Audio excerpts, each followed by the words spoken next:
भुवनेश्वर निर्वाचन को आखि रखिकी सब जगह हमारा फ्लाइंग स्क्वाड और स्टैटिक टीम और बॉर्डर चेकपोस्ट चली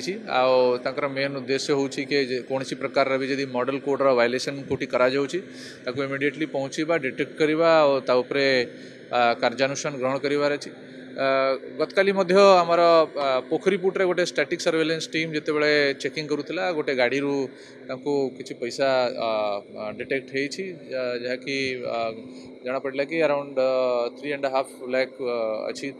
से जना पड़ी से गोटे एमती घर कॉन्ट्रैक्टर पैसा जहाँ थिला पैसा को सीज करी स्टैटिक सर्वेलेंस टीम पुलिस को हैंडओवर करथिला इनफॉरमेशन जाना है सब कलेक्टर को आरो